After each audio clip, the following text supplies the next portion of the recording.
see you right here on the end. Okay. Hey, how are you? Nice to see you.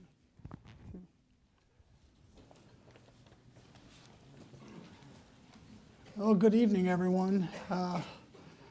My name's John Highbush. I have the honor of being the executive director of the Reagan Presidential Foundation, and I just want to say thank you all for coming out this evening.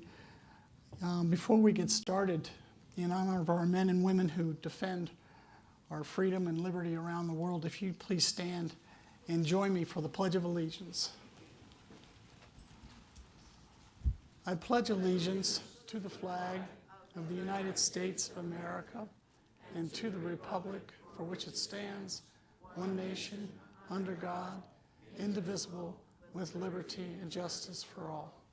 Thanks. Please be seated.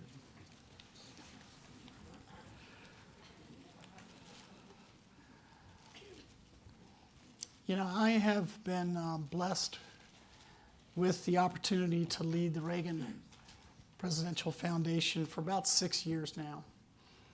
And in that time, anyone who's had the chance to visit my office upstairs would find these giant shelves that proudly display the many books that have been written by our guest speakers that we've had in the library during that time. And if you look on the shelves, you'll see there's dozens of books from the likes of Bob Gates, Bob Dole, Condi Rice, Mark Levin, Paul Ryan, Peggy Noonan, George Bush, and many more who've been honored to be hosted here at the Reagan Library. Tonight I am thrilled to know that we will be adding another name and a terrific book to those shelves, this one from J.C. Watts Jr. Now, no doubt we have many famous personalities that come here and many great books that have been written about their life and times. But J.C. Watts's book, called Dig Deep, has particularly important meaning, at least to me. J.C. entered the Congress in 1995, the very same year that I had the opportunity to run one of the big national party committees in Washington, D.C. And while J.C. and I had never met, I always felt somewhat of a kindred spirit of his. Those, in my mind, were the heady days, and J.C. won a seat in Congress. Newt Gingrich rode the contract with America to the House speakership, and Jack Kemp was our party's nominee for vice president.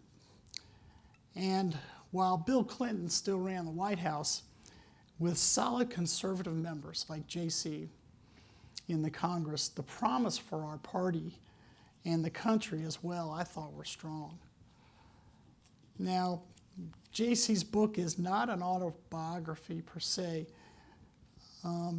but the lessons and the 7 truths that he's put forward for all of us to consider are built from a lifetime of extraordinary experience in service to his country and his fellow man. They are the truths grounded deep in his experience over a fascinating career, hence the need for the reader to really dig deep to get the most value out of them. Now, many of these truths that he talks about involve our faith. For those who know J.C., there is simply no way forward without a faith of some kind to steer one's life with purpose. But they involve humility as well. The roar of the crowd, whether it may be in sports or politics or in any other endeavor, J.C. will tell us can be intoxicating. But he also reminds us that one has to be grounded to keep a proper measure of oneself.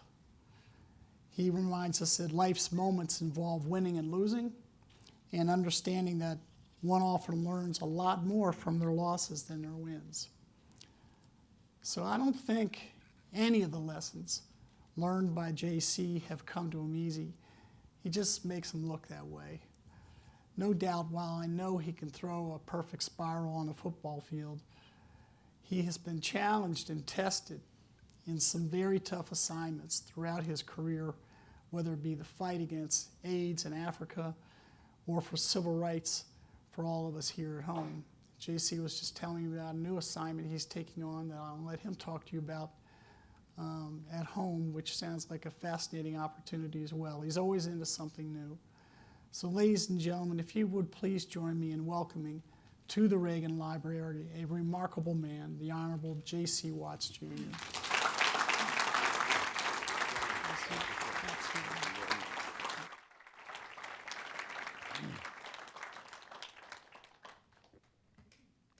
Boy, when we walked in and you guys stood up, I thought you were leaving. We were. Well, I am thrilled to be with you. This is one of the highlights of my career that John and Melissa and the team here would think enough of me to extend an invitation for me to come and to speak to you tonight and talk to you about my new book and dig deep, 7 Truths to Finding the Strength Within.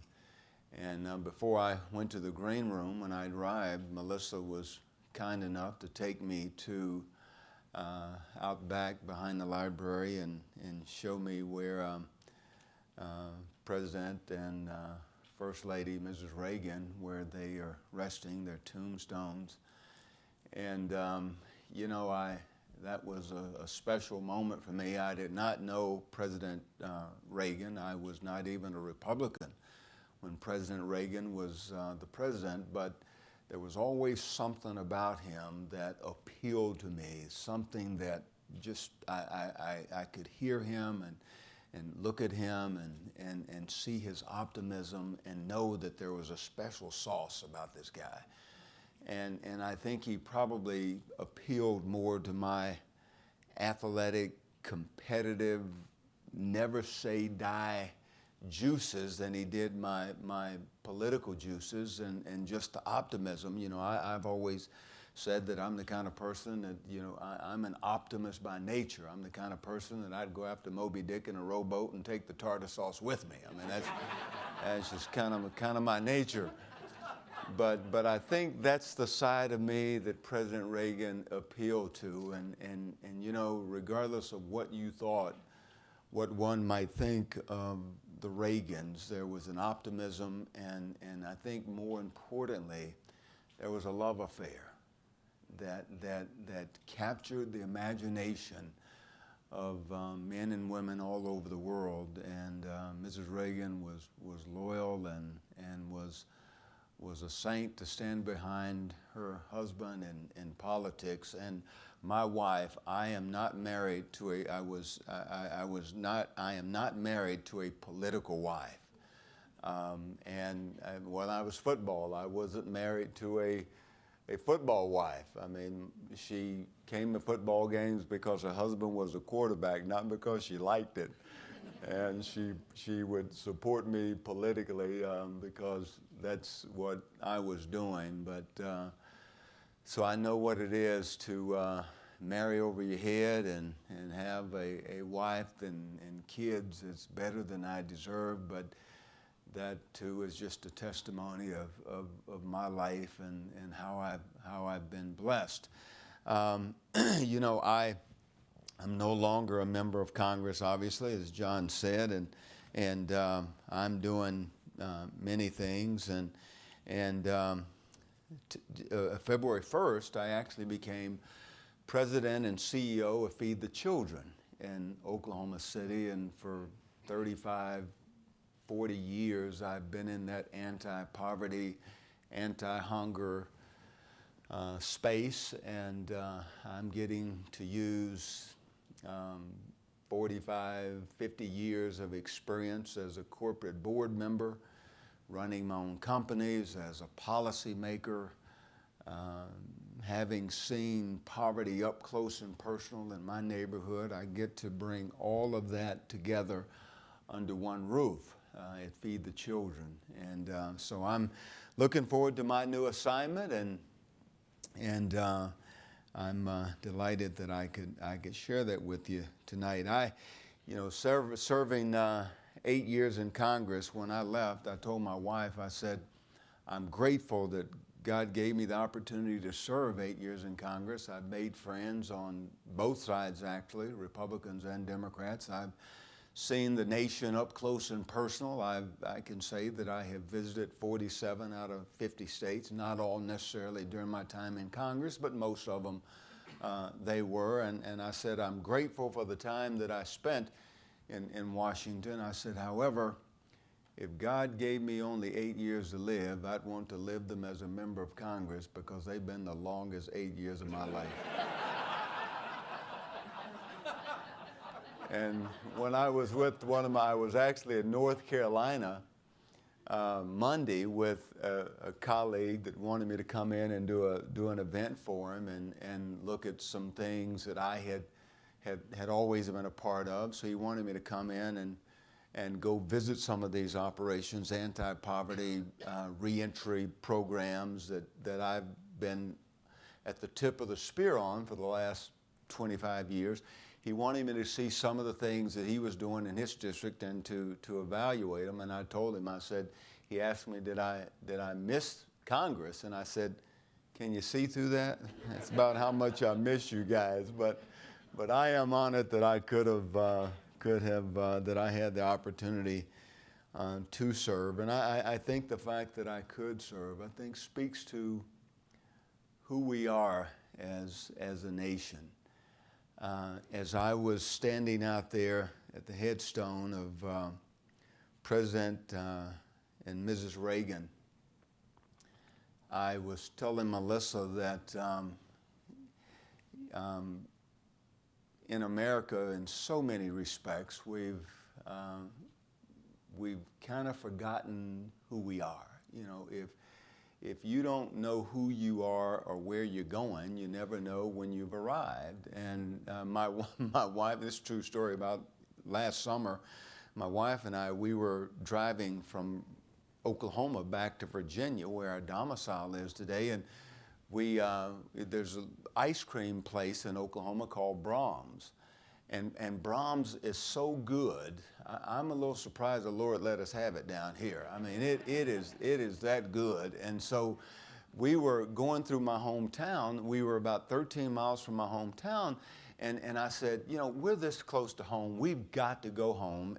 And so we drove through Eufaula, and we stopped at Brahms. And we were driving through the old neighborhood, Ross, eating our ice cream with the window rolled up. And it was cool in there. And we passed this is a true story. We passed through the neighborhood, and we looked over there at this one house, and on the porch, Mickey, was a fella that had a crush on my wife when we were in high school. And so just this crazy thought this crazy witty thought just jumped into my head, and I looked over there and I kind of chuckled and I said, yeah, if you'd have married him, you'd have been sitting over there on the porch. And so she said, and she came back just like that, and she said, no, if I'd have married him, he'd have been the congressman. So it helps to know who you are. So, but anyway, you know, when I was about 98, 99, we went for summer vacation to Tennessee, and I had the kids and my wife with me, and so I told the guys that, yes, I'll come in, I'll do events for you, do fundraisers, but I said, I want to see some of the area. So we went down and saw some of the things and saw Louise Mandrell show and became friends with her and saw some of the really nice things. Went to Dollywood and there in Pigeon Forge. And we were at Cracker Barrel eating one day, and I asked the lady, I said, the young lady waiting on us, I said, ma'am, I said, what are some of the must-see things? And she said, well, you need to see this, and Louise Mandrell has a great show. And I said, yeah, we saw that last night. And she said, and after she named a few things, and then she said, oh yeah, you need to see the magic show. Well, I wasn't wanting to see a magic show. I know it's not magic. I don't care if your assistant's leg's over there and the head's over here. I know it ain't magic. And then, the rabbit popping up in the hat and the milk they poured in the hat and then turn the hat over and the milk. I don't know what they're doing, but I know it wasn't magic. And so the kids are saying, yeah, we want to see the magic show. Yeah. So I said, okay, well, they talked me into it. So we got up 7 o'clock, fought the traffic, went through McDonald's, got sausage biscuits, and then ended up at the arena at about 9:20 for a 10 o'clock show. And folks, I got to tell you, I was acting like a spoiled brat. I was pouting because I allowed the kids to talk me into doing this, seeing a magic show that I know it's not magic. And so anyway, we were sitting there and I can't believe you let them talk into this. So finally the guy came out and he went through his monologue and then he went into his act. And after about 20 minutes, I was as giddish as a 9-year-old. I said, did you see that? Her feet are over here and her head's over here. How did he do that? And all the things. And I was just so giddish and excited about this. And after about a 2-hour-and-a-half show, I did something that I rarely do. I stood in line to get this guy's autograph. I wanted to meet him. And so I walked up and I met him and we talked. And I told him who I was and he kept up with politics a little bit, and he said, yes, I know who you are. You used to play quarterback at Oklahoma. Yes, and so we talked, and I told him that I resisted or I was pouting about coming to his show.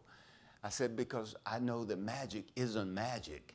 And he said, yes, Congressman, you're right, it's not. And he kind of even gave me a few pointers that I didn't remember, but he said, it's not magic. And I said, I got to tell you, I was wowed by what you did, what I saw today. And I've often thought about that in 2016 America. And you think about Ronald Reagan's presidency, and he knew who he was. He knew where he wanted to take the country. And we were 20-something, 22, 23% interest rates. Recessions, and just the economy was horrible, but he knew who he was and where he wanted to take the country. And you consider that we are the nation that we invented the internet, the telephone, the telegraph,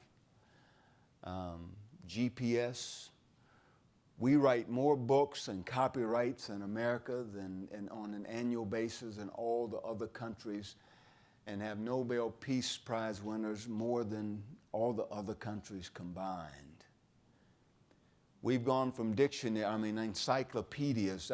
My wife and I were constantly cleaning up the house and cleaning up the garage.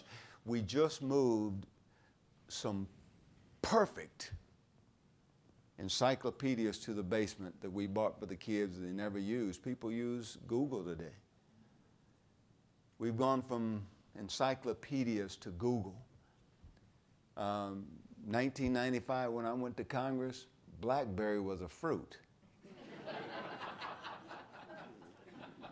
We've gone from Stagecoach to 747s. We've gone from Pony Express to Federal Express.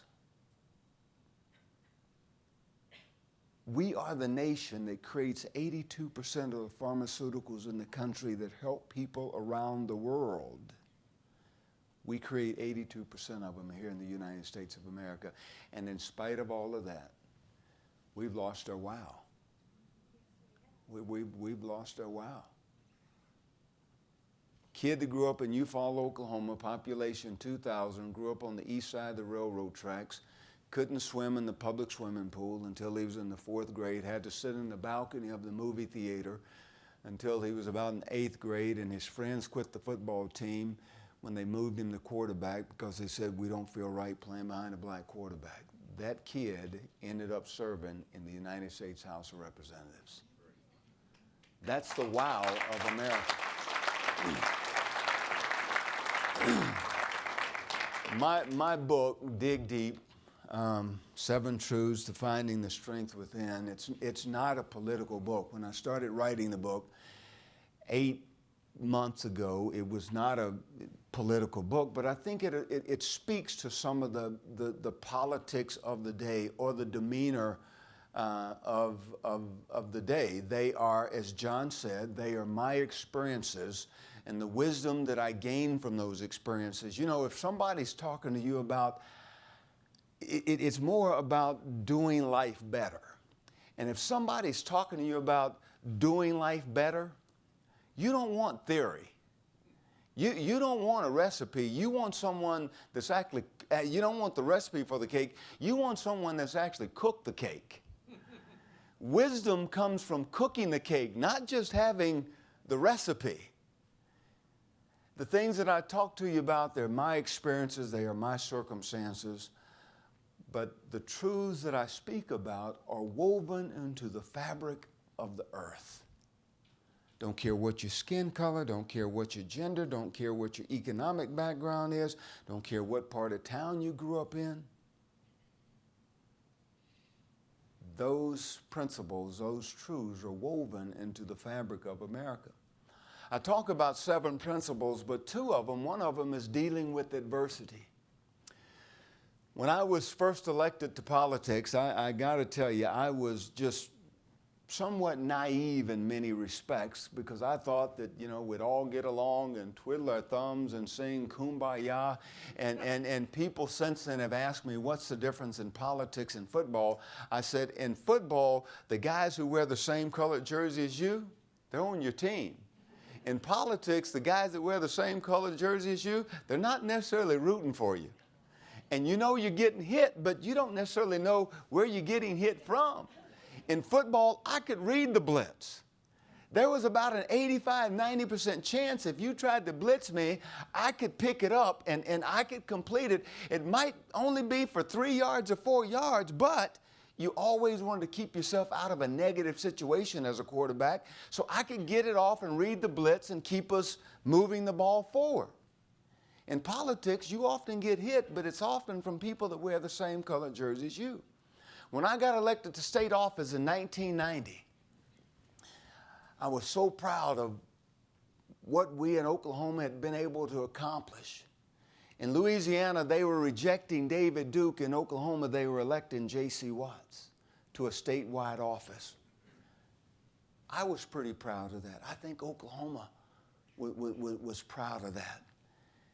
And I learned that in 1988, there was an investigation, and I talk about this in the book. In 1988, there was an investigation going on at the Oklahoma Corporation Commission. We regulated public utilities, oil and gas, and trucking for hire in the state of Oklahoma. And this investigation was going on, and in 1990, in about 1991, about first couple of 3 months of 1992, I got swept into this investigation.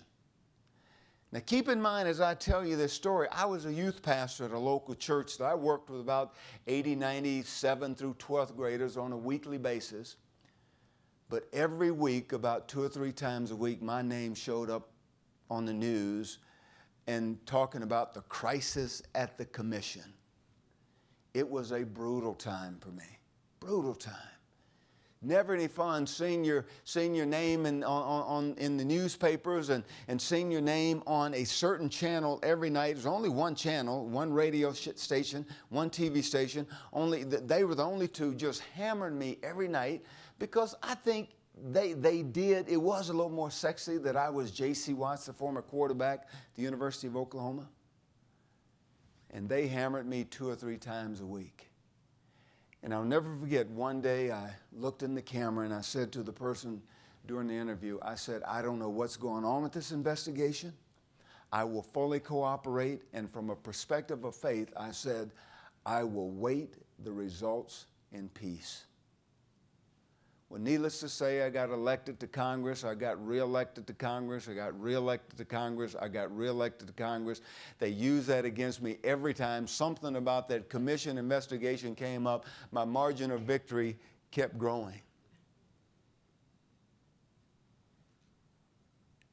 Friends, as my dad used to say, if you've not had adversity in your life, just keep living. It's coming. You're not going to get away from it. You're not going to circumvent it. It is coming. And I look back at that time in my life, and I look back on many circumstances in my life, and I don't look at what that time did to me. I look at what that time did for me. It strengthened my faith. Faith is much like a muscle, and I've got a lot of experience lifting weights. And if I want to make my bicep stronger, you know how I do it? I use it. I exercise it.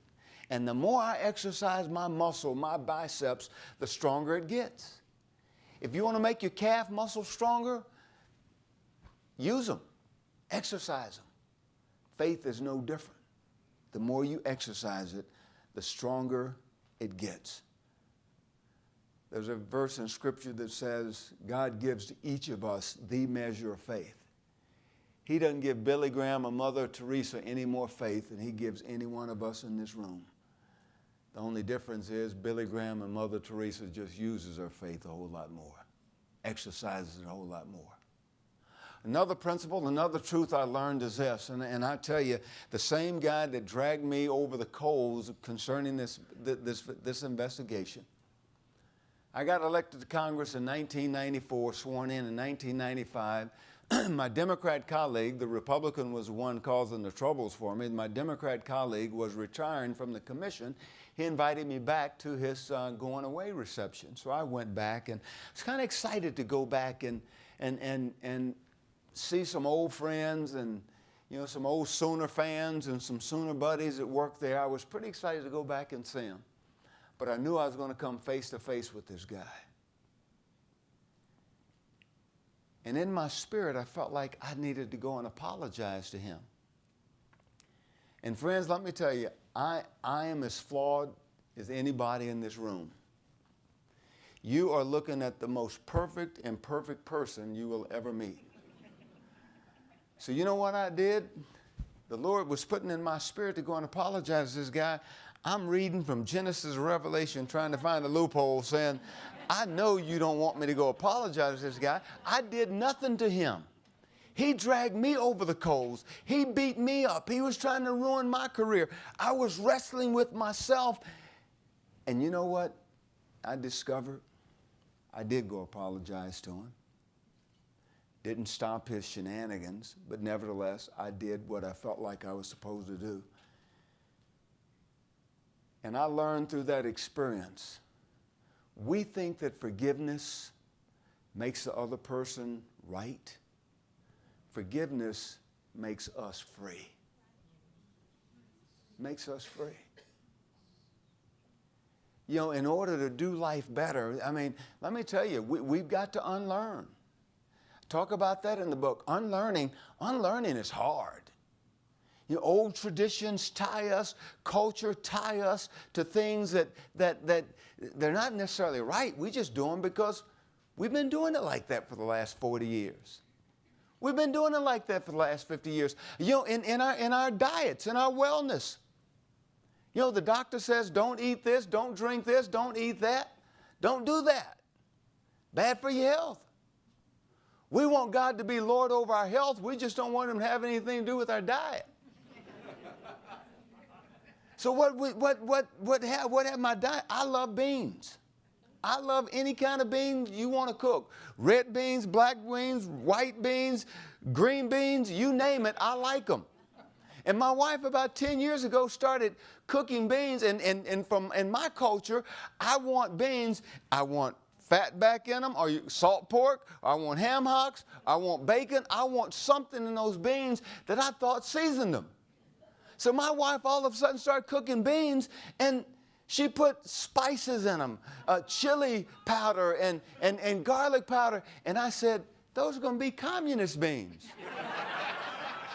I'm not going to like those beans. And you know what, John? They were pretty good. And you know, a whole lot healthier. But I'm saying, that's the way my mama cooked them. That's the way my grandmama cooked them. And now you're changing up the recipe. The beans were still good, and they were a whole lot healthier. Unlearning. Even our politics, the way we worship, you know, our politics drives us to think a certain way. And in the book, I call it confirmation bias or my side bias.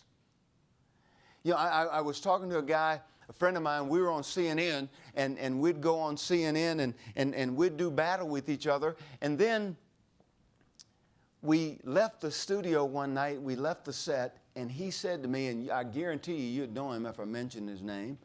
He said to me, he said, I just hate him. I hate him. And I said, who are you talking about? He said, Bush. I hate him. And I was a little bit stunned. Fast forward 6 years down the road, we're in the Atlanta airport because he's there to help a lady that was running for the U.S. Senate. He's there to help her. And I saw him in the airport in Atlanta, and we started talking. And as we were talking, he was talking about people opposing President Obama's health care plan. And he said this, he said, I just don't understand why they hate him so much. And I thought, now this is the same guy that 6 years ago was saying he hated Bush. And I don't believe he was being hypocritical. He was just blinded. He was blinded to what he was saying. Friends, we don't watch Fox News or MSNBC or CNN. We don't watch those shows today looking for the truth. We watch those shows to have our opinions affirmed. Those that we think are closest to our opinions, that's who we watch. Doesn't necessarily mean they're right, it's just who we watch. I was on a national talk show when the congressman out of South Carolina on the floor of the House during the State of the Union called President Obama a liar. And I was on the show 2 nights after that, and he asked me, what did I think about it? And I said, I think it was wrong. His response was, well, they booed Bush. I said, that just means they both were wrong. You see, the philosophy in politics today, the rule book used to say, do unto others as you would have them do unto you. Today, the rule book says, do it to them before they do it to you. Confirmation bias. Talk about those things in the book. And lastly, I want to share with you one other principle that I talk about. Intellectual dishonesty. Intellectual dishonesty.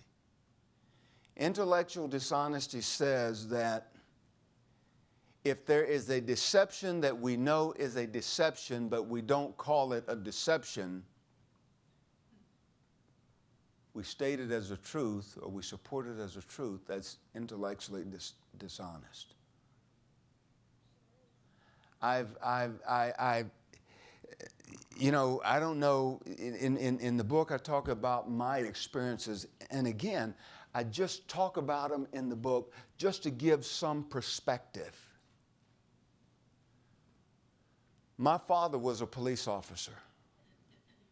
Every night my dad left the house at about 11 or 10 o'clock every night. We hoped he would come back at 6 o'clock the next morning. I've got a son-in-law that's a police officer. I've got cousins who are in law enforcement. Been in law enforcement for years. So by no means do I dismiss or am I dismissive or I think that all police officers are bad. But confirmation bias and intellectual honesty or dishonesty says if I believe that all black men are bad or crooks or thugs or whatever adjective whatever noun we want to use, if that's what we think, it doesn't matter how many times we see a black man doing good things, our mind will filter that out until we see something bad and we say, see, I told you. Or if you think all police officers, if one thinks that all police officers, that they're biased toward black men or they're all racist, you can see 99 police officers do wonderful things You'll filter that out until you see one do one bad thing and you say, see, I told you. I'm in a department store in Norman, Oklahoma. This wasn't 30 years ago, this was 2 years ago.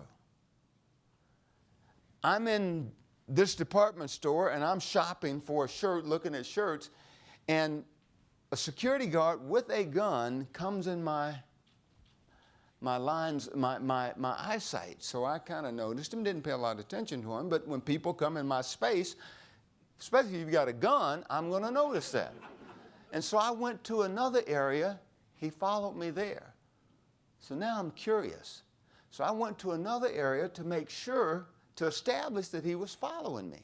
So now my wife meets me, and so we go out, we're leaving, and I said, let's go through the kids department. So I went through the kids department, he followed me in the kids department. And so he was about as far from here, that speaker, from me, and so I'm walking off, and I turned around, and I walked back, and I said, sir, are you following me? He said, I'm doing my job. I said, is your job to follow me? He said, I'm doing my job. So I left and walked off, and so then I went back and I said, sir, I said, let me tell you, I'm in this store all the time. People know me here. I said, I'm even associated with this store. He said, I don't care if you're the president. And I don't know if he meant the president of the United States, the president of the store. And I said, we're here all the time. He said, I don't care if you're the president. So we left and we were walking out, and I told my sweet little mellow, mild wife, I told her what had happened. Now she's juiced up, and she's usually trying to settle me down. Now I'm trying to settle her down. And so she said, you really, and so I asked the manager, I said, do you have the store manager here? She said, no, she's already gone. I said, could you get the department manager? So I told the department manager what had happened, and she said, Mr. Watts, yes, we see you and your wife in here all the time. She said, I'm sorry. So we left, and so my wife said, you really should just say something to him. And I said, no, you're right, I should. I just need to let him know get this straight with him. Not to be hostile, not to be confrontational. I just wanted to talk to him about it. So I went back, and the manager told him who I was, and he came up to me and he said, oh, Mr. Watts, I am so sorry. Now remember 10 minutes ago he said, I don't care who you are. And now he said, oh, Mr. Watts, I'm so sorry. He said, there was a fella in here that looked like you. And my wife said, I'm assuming he was black. And he looked at my wife like she had a fish head. And I said, sir, I said, I do. I said, I honestly accept your apology. I said, but I just want you to know I've got kids and I've got grandkids. I would hate for them to come in here and have to go through the humiliation that you put me through the last 20 minutes. By no means am I throwing police officers under the bus. I'm just saying, friends, we all are flawed. We all are dysfunctional. It's just a matter of degree. Now, I'm not as John's not as dysfunctional as I am. Mickey's not as dysfunctional as I am. But we all are dysfunctional. We come into the world born like that. Think about it. Every one of us in here, we probably have kids. Think about this. You've never had to teach your kids how to be bad. They come into the world knowing how to be bad. We all come into the world bent the wrong way. We have to teach our kids how to be good. They come into the world knowing how to say, mine, mine, mine. Give me more milk. And they start to cry and scream. And, dads get out of bed, moms get out of bed and run and get the milk and shove it in their mouth so they'll stop crying. We come into the world bent the wrong way because we're dysfunctional. The problem is not that we're dysfunctional. The problem is when we make our dysfunctions our normal. Politics today scares me to death because we have allowed our dysfunction to become our normal. And the more dysfunctional we act, the more our numbers go up in the polls. The detriment to that is someday you're going to have your kids or our grandkids are going to say, Well, that's what the president said. Punch him in the mouth. I'll pay the legal bills. That scares me. Not because I'm looking to be politically correct, but I will go to my grave fighting for decency. We've lost the decency in our political arena today. So with that, that's what the book is talking about. And so as Abraham Lincoln said, I could have given a shorter speech, but once I got started, I was too lazy to stop. So with that, John and I will take some questions. So if you have a question, if you raise your hand, as you can see, we've got some staff with microphones. Just wait till you get the mic in your hand and ask the question. It'd be great. We've got about 15 minutes for questions. We'll come here and then over here. Okay. Thank you very much. Thank you very much for your input. I appreciated the talk a lot. And the United States really has invented a lot of stuff, including the First Amendment. Now, the First Amendment is a glorious thing. And as far as I can tell, it's under attack. There's attack against free speech, but most especially the free exercise of religion and the freedom of conscience. Do you see a way to roll back the encroachment on freedom of religion? Well, first of all, perhaps I should ask, do you see that there is an attack on freedom of religion? And if you do, what do you think we can do? Well, I do think there is. And I think we have to recognize that, as I always have, that not everyone has to be a Protestant like me, or a Catholic like me, or Jewish like me, or Muslim like me, or Buddhist like me, or whatever the case might be. I think freedom of religion is freedom of religion. You can be an atheist if you want to be. You can be agnostic. Now, I may not agree with somebody's what they say, but I will defend the right to say it. I'll defend the right to say it, but I will be just as critical, because I think there's a measure of decency that we always have to evaluate, to say, if you have the right thing to say, or you have the right to say it, does it make it the right thing to say? I think words do matter. Sticks and stones may break my bones, but words will never hurt me. It's free speech. But it's also the biggest lie that's ever come down the pike. Words do matter. Words do hurt. And as a believer, when you hear somebody saying that they are a believer, you know what they're saying? I believe the word. They're saying words matter. And God said, let there be light. And God said, and God said, and God said. So words do matter. And I think that although we should always be concerned about freedom of speech, it also concerns me, and tolerance to me is not about whether or not you agree with me. Tolerance isn't about agreement or disagreement. Tolerance is about tone. It's how I disagree. I'm getting at the government forcing people No, to do stuff that violates their consciences. No, I totally agree with that. But you know, we also have to in terms of freedom of speech and freedom of religion, I totally agree. But let me be specific. I think what Donald Trump says is, we say that that's free speech. It is free speech, and we say, oh, we like him because he'll say what's on his mind. Let me tell you, I don't think people always want me to say what's on my mind. What if I would have said what was on my mind with that police officer? I would have escalated that situation. I felt like my responsibility was to de-escalate it. And I walked back and I said, sir, I'm in this store all the time. I've been in those situations enough. My dad was a police officer. So I had the right to turn around and say, you are a lousy cop, and I think you are flat out wrong. That's protected under free speech.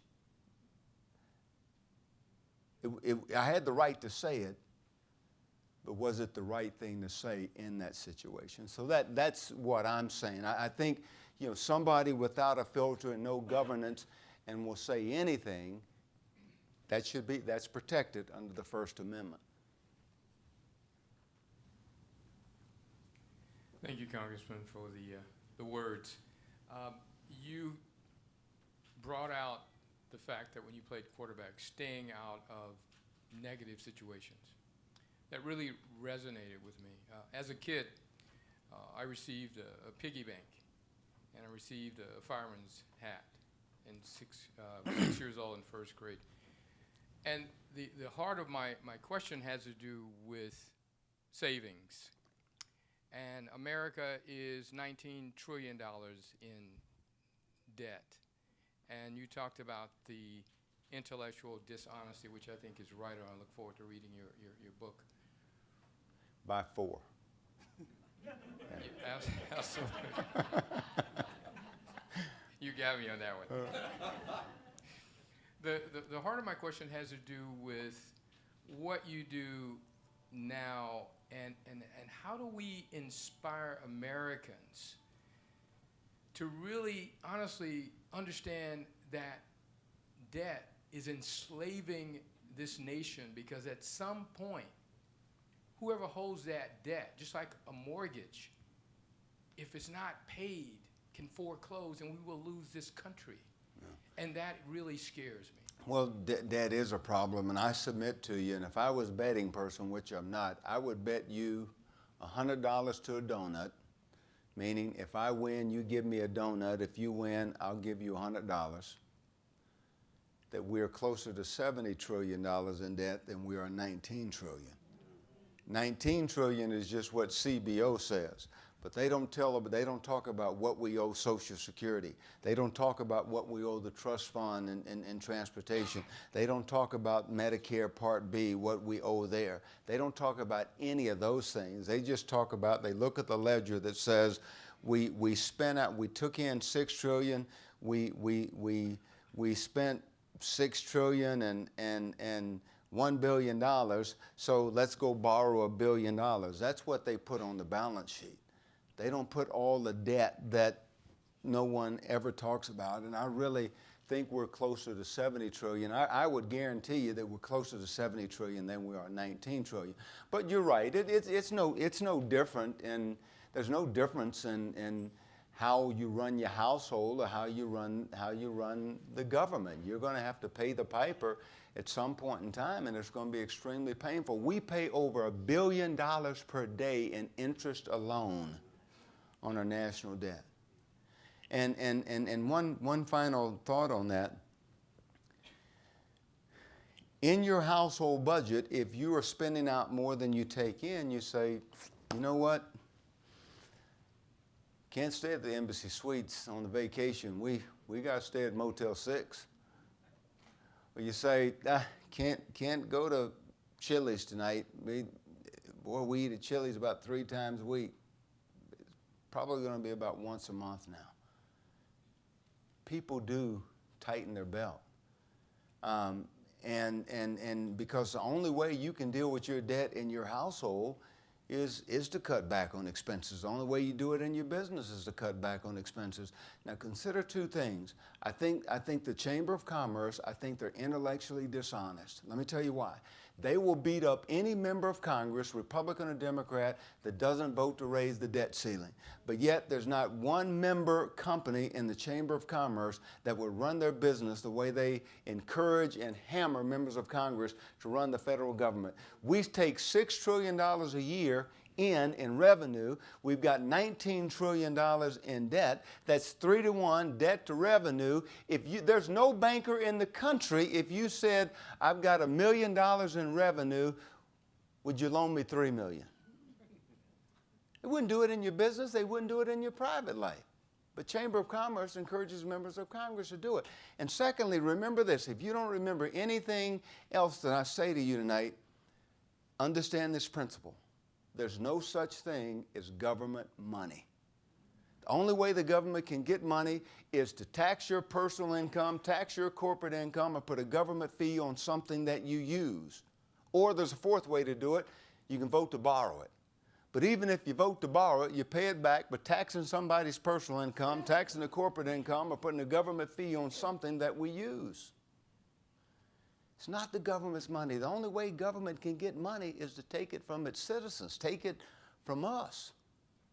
And most Americans today, depending on what state you live in, you're paying about 53 to 58 cents of every dollar you make in some government tax or government fee. That is the truth. One back here.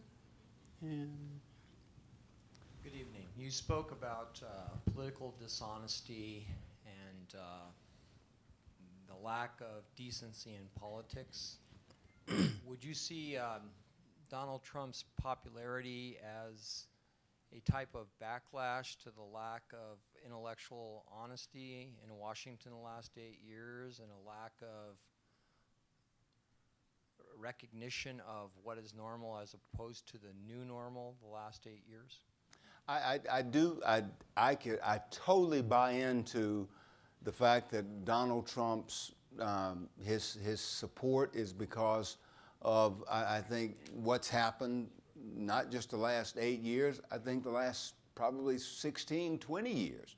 And I don't think Donald Trump's, I don't think that angst started with Donald Trump. Let me take you back to 1992 with Ross Perot.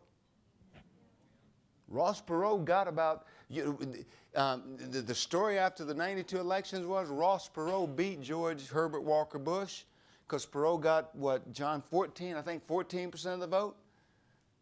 Now that was more of a right-leaning, angst discussed there. But fast forward to 2000. Howard Dean on the left. Howard Dean tapped into something on the left that Bernie Sanders is tapping into, but Howard Dean tapped into it, and it was so strong that Al Gore, no, I'm sorry, it was 2004. But in 2004, what this thing was that Howard Dean tapped into, Al Gore dissed his running mate, Joe Lieberman. Joe Lieberman was running for president. Howard Dean was running for president. You know who? And Joseph Lieberman was Al Gore's vice president. But you know who Al Gore, the vice president, endorsed? Howard Dean. That's where the energy was. I think Donald Trump has been able to tap into something that I think has been brewing probably for the last 20, 25 years. Now, I don't mind. This is America. I was a Rand Paul supporter, and I got to admit, Donald Trump comes up with some interesting things occasionally that even I have to laugh at. Rand Paul's about 5'7", and when he first announced, he and Donald was going toe to toe, and they were bickering with each other. And Donald, who's about 6'2", 6'3", maybe, he says, "You know what, Rand Paul? I've had it up to here with Rand Paul." and I told the senator, I said, "Senator, I had to laugh at that one. That was a pretty good one." So I do believe that there's an honest disgust or angst out there. Me personally, now not everyone responds the way that I would, and I wouldn't expect them to. But I think the demeanor and the discourse, what he has done to the discourse, to say to Carly, let me tell you something, friends. You can tell a whole lot about a society in the way they treat their women. Internationally, or right here in the United States of America. I totally disagree with what he said about Carly Fiorina. She did not deserve that. I totally disagree with the fact if anytime something doesn't go my way, I can't say you're a liar or you're dishonest or you're corrupt. I just don't think that's good. I am very careful. Do I believe that racism exists? I do. But rarely have you seen me use that word because I know what it does to the discourse. If I'm trying to visit with this lady, I'm telling you, if I use words and I say things that she don't even let me come through the door, I've lost. You know, I want my white friends to be honest and say, hey, J.C., tell me about, I've had white staffers, I think they've learned a lot from me. I've learned a lot from them. And I want my white staffers and my white friends to be honest enough with me that they'll say, J.C., I may not hold my lips right or my mannerisms may not be right when I ask this, but can I be honest and ask you? I say, yes. I want that kind of dialogue. I want that kind of conversation. I've got white friends. They've been honest with me. I said, why do white people do that?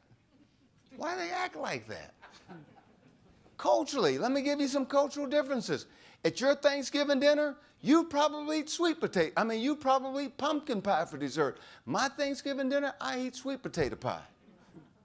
I don't eat stuffing, I eat cornbread dressing. You may eat cornbread dressing, but culturally, there's just differences. You've got to have some understanding of the audiences that you're trying to reach. I didn't learn that in politics. I learned that in youth ministry. I wanted that young man and young lady that I wanted to come and be a part of my youth department. I want to sit down and be a good listener and let them know I'm not trying to see through you. I want to see you through. And so, again, words do matter. I totally get it with the angst. And when you talk about the establishment, hey, I'm as sick of the establishment as anybody that's ever been in the political process. As a matter of fact, I think Jeb Bush,